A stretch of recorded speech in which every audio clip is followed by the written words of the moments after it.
Hello. I'm back. I'm back giving you insights into the development of the most ambitious anime game of the last decade, throwing stingy jokes about its infamous developer, and making fun of his gluttonous middle-aged female simp. In this video, I will take yet another look at the not-so-new model of Yandere Chan. Alex had been teasing us with it for a while, and yet it just doesn't come. Years had passed, and we still don't have any signs of implementation of the new model or any updates on its state. It just stands there in the demo credits sequence. 4 years ago, when Alex had been talking about new concepts for the models, he expressed that it will require a lot of resources. Fast forward to this day and we still don't see a single drop of progress in that department. Shouldn't there be at least some preparations for the transition from old models to the new ones? Despite Yanderedev's statements that after the crowdfunding campaign it will certainly be done, I remain skeptical. We all like speculations. Some people in the community commit to them to the fullest. I like when speculations have some sort of confirmation. I speculate that Yanderedev does not plan to implement custom models, and only uses them to advertise his future product. I came to this assumption following the latest updates of the game's content. If he's serious about implementing custom models, why keeping the production of assets for the Yaoi character pack? He's extremely limited in resources. Now more than ever, take a look at the size of his tugboat. If only it matched the size of his main artist's huge ego. So, I have decided to try and contact the person behind the model. There wouldn't be anyone better to ask about the details of developing this asset. The skeleton, the animations, etc. I had to use the best methods of the most sophisticated internet detectives and deploy the worst hacking skills to retrieve the artist's contact information. Unfortunately, all of that was for nothing because the person in question didn't seem to be concerned with responding or staying in contact. Anyway, I have loaded the mesh with the skeleton. Rubbing together the last 2 brain cells remaining after playing Yandere Simulator, I have decided to check the inner workings of characters' assets. I want to show you the amount of difference between the current and supposedly new model so that you have a better understanding of the amount of work that needs to be done. Let's get down to business. As far as I remember, the first thing that had been concerning Alex was the animations. Animations in models are handled by skeletons. Bones give directions to the polygons that are bound to them. Skeletons may come in a variety of shapes and configurations, but in video games, they are generally the same across all the characters, at least the characters of the same type. The animation won't play the same on different skeletons if it will play in the first place. Let's compare the skeleton of the Yaoi character to the Yandere Simulator custom one. You may already see the differences. This large bone going upwards from the bottom point is not an error or some sort of a mistake, it's a root locator. By the way, did I mention that bones are just connected locators? Well, now you know that bones are made out of locator objects, and this big rhombus is just an informative interpretation of the connection between 2 locators. Locators at the ends of bones are called joints. I'll set it to look plain so that you don't get confused. Let's start with the legs. They have the same number and configuration of bones, but different naming. It's not a big deal, there should be no issues as long as the mesh is weighted decently. Did I mention the mesh is bound to the locators by weight maps? Weight map tells each vertex how much it's influenced by the deformation of bone, but in the case of moto by the deformation of a joint. Painting weight maps is a form of art of itself. It takes time to distribute the influence to achieve the most desirable deformation. Next is the skirt bones. You may wonder, why use bones for the skirt? Can't it be handled by simple physics, like hair? The answer is very simple, it's more effort for less performance loss. As you can see, there is a difference in the number of bones. The newer model has an extra bone on each orientation. I don't think animation from the older skeleton will translate well with an extra bone. It may require additional manual adjusting. Going upwards we get to the spine. This is yet another example for you. Here we have the same amount of bones, but their configuration is different. You may wonder why. I'll explain.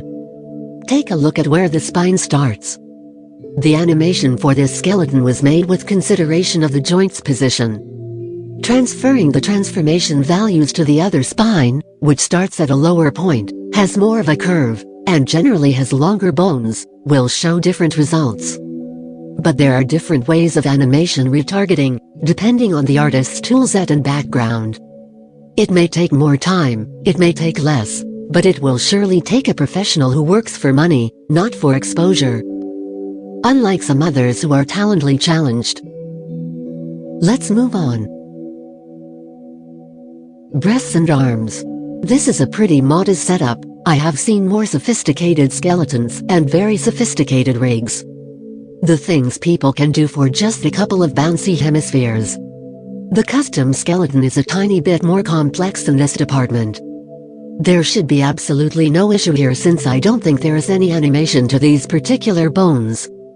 They just follow the base. Came to thinking, with an extra bone, there can be extra bounciness. Let's hope it will give enough motivation to our celibate Wonder Man kid. Hands on the other hand are a bit concerning. It's not just a difference in the number of bones. As I have said before, it can be adjusted. There is something else going on. Take a closer look at the arms and forearms of our skeleton. You can see they have an additional joint in the middle. You may wonder, why would anyone need it? It's anatomically inaccurate. But it's a workaround for more anatomical accuracy in movements. I will show you. I'll twist the arm a little bit. I don't select the shoulder joint, because it stays still.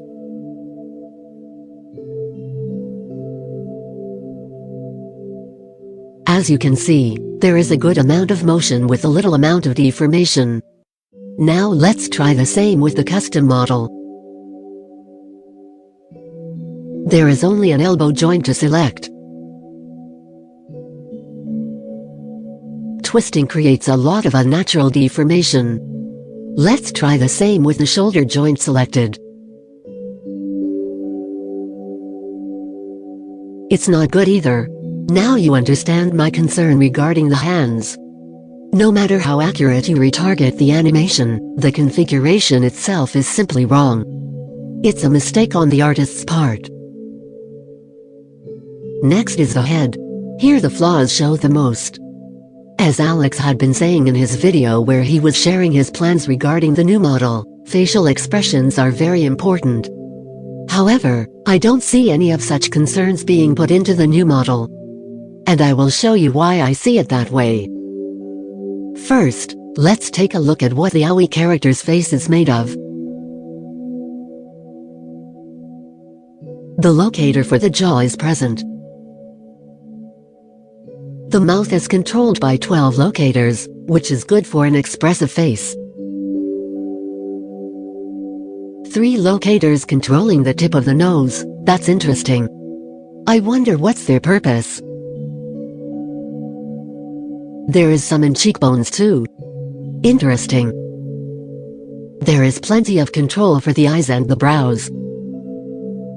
Now let's see what we have in the custom model. It's modest, to say the least, but there are some very significant differences. It has bones for the tongue. Also, the lips and eyes are controlled by whole bones, not by point locators. It most likely comes from the fact Blender operates mainly on bones, not joints, or the artist simply doesn't know how powerful a single locator object can be. Anyway, it's a dirty job. By the way, 3ds Max calls all these objects helpers, just to clear up the confusion. Unfortunately, I don't have a rig for this skeleton, so I can't show you how it's supposed to look when animated. I can move separate locators, but it will be very inaccurate. However, I would like to show you how weights are distributed on the eyes. As you can see, deformation is not very pretty. Also, note how the lashes are made. It looks as if it was made without minding the eye being able to close.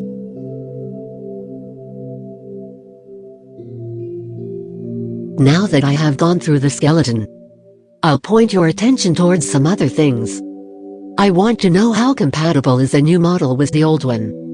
Let's start with a plain comparison of the size and proportions.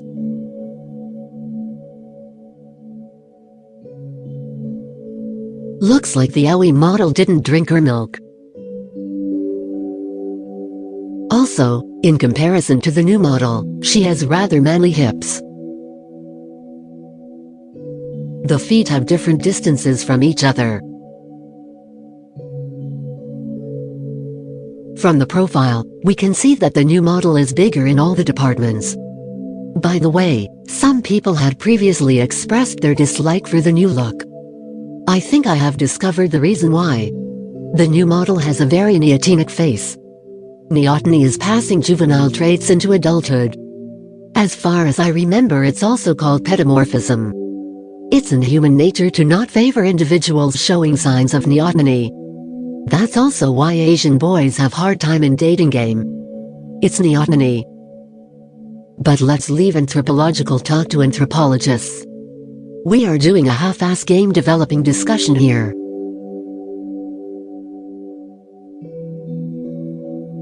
Let's try a hair transplant.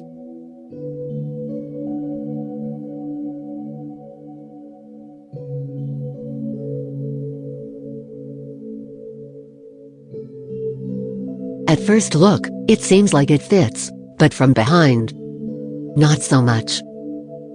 The slimmer neck doesn't come together with the wig. Let's try rescaling. It sits much better, but it still doesn't come nicely with the surface of the head. Now you may ask, why did I do this? I have done this to see how compatible the hair models made for the Aoi character pack are. As you can see, they are not. At least it will require a lot of work to adjust everything manually. We know Alex doesn't have that much labor available to him, nor does he have enough funds to hire a group of junior modelers to manage this task in a reasonable time. Not only that, but it will also require some decent organizational skills, which we know is seriously lacking with Alex. Anyway, the volume of the work that needs to be done for the new model already matches Mulberry's underwear size. But that's not all. As I have shown in the past, this model is a work in progress or a conceptual presentation. There still needs work to be done about the skeleton, the rig, the weights, and topology.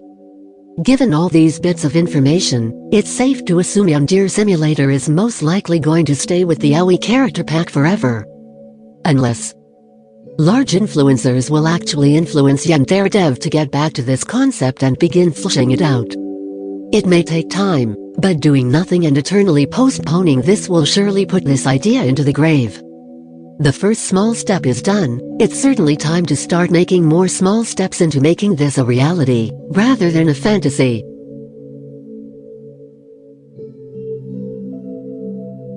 That's pretty much all I have to say on this subject.